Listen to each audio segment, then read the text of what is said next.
The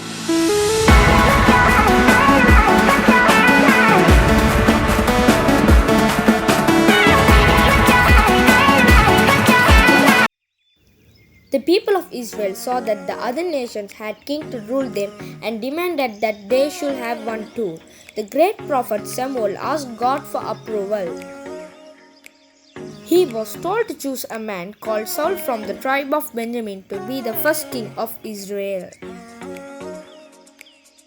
King Saul won many victories against Israel's enemies, but he did not always do as God wanted. For this reason, God told Samuel that Saul's son will never be king. God ordered that Samuel travel to Bethlehem and find a shepherd boy called David, the youngest son of a man called Jesse.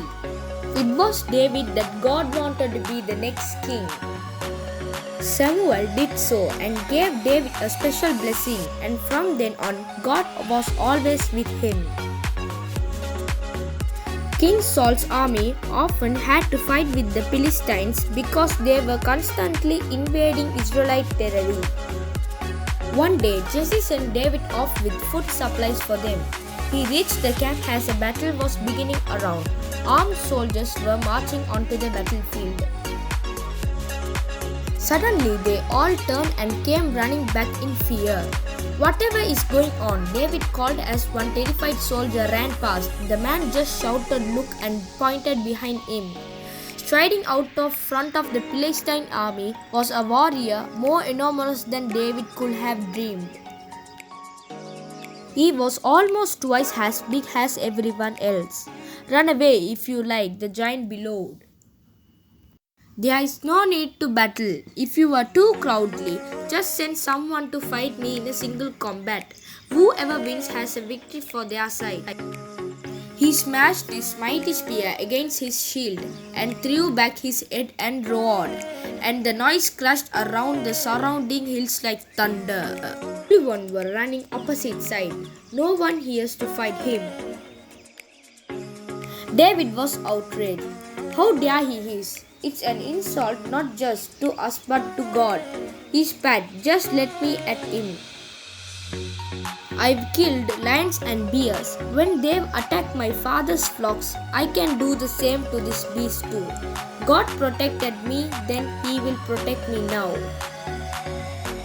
"Well," said Saul, casting around for other volunteers. None of were forthcoming.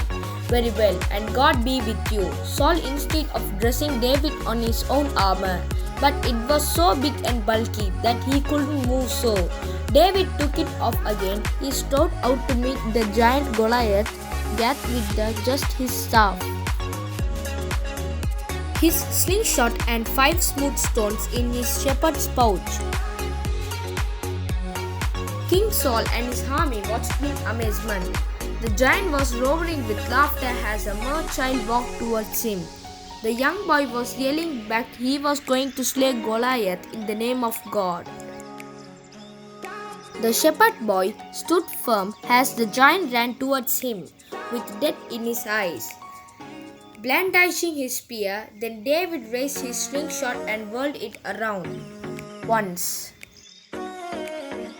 a stone struck Goliath in the forehead, sending him crashing to the ground dead.